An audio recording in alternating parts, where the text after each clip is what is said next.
I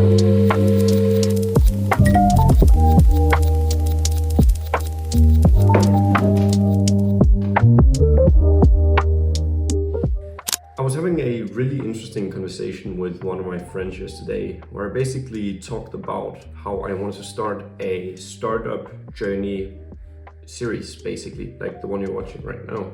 Now, what's really interesting is that I was so committed that I wanted to go out and spend a bunch of money on lighting, microphones, cameras, and everything in between. My friend told me that I needed to treat this YouTube video series kind of like a startup. You get the idea, you build the MVP, find your target group, you build traction, and you find product market fit, and then you scale.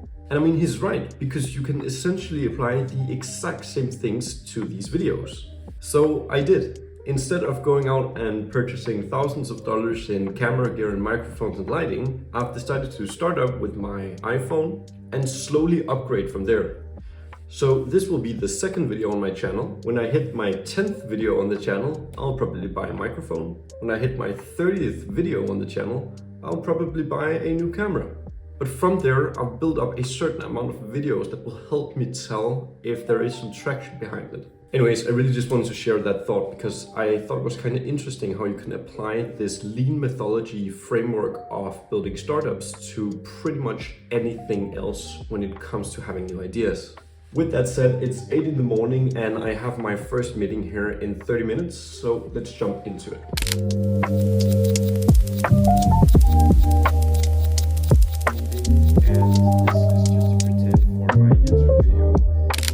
So I just wrapped up the first 2 meetings of the day and I just realized that I never really told you what stage we're at with TheoFlow, aka our startup. So we're currently sitting at $0 in revenue. We have about 20 agencies on our waitlist for the product.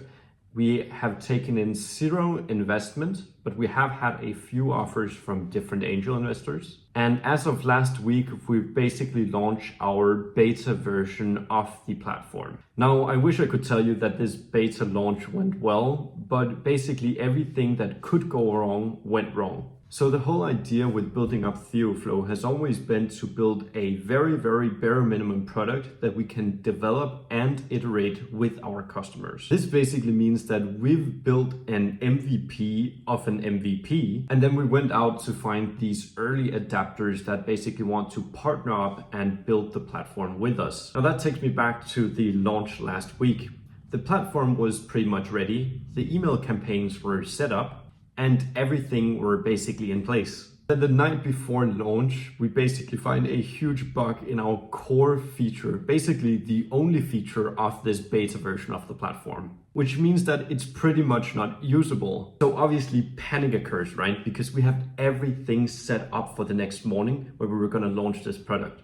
So the boys were up coding like all night to 3 a.m. I was just up trying to figure out what we were going to do with this launch.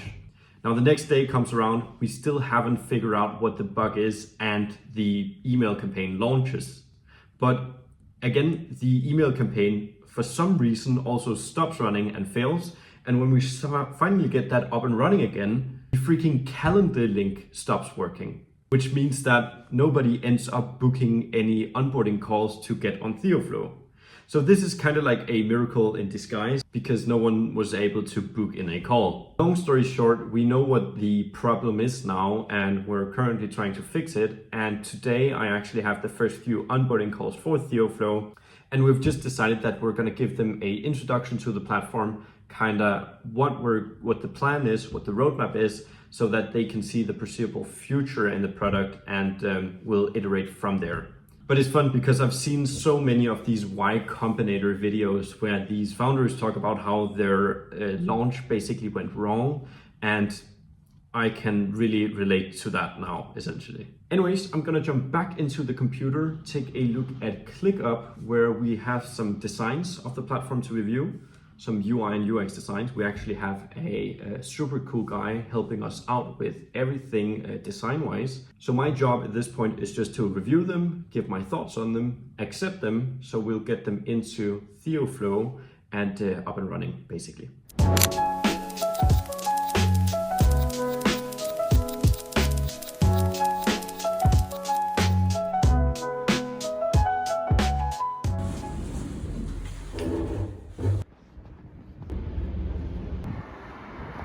So it's another workday, and in about 5 minutes, I'm jumping into a second onboarding call for TheoFlow, one of our beta users. So that's really cool.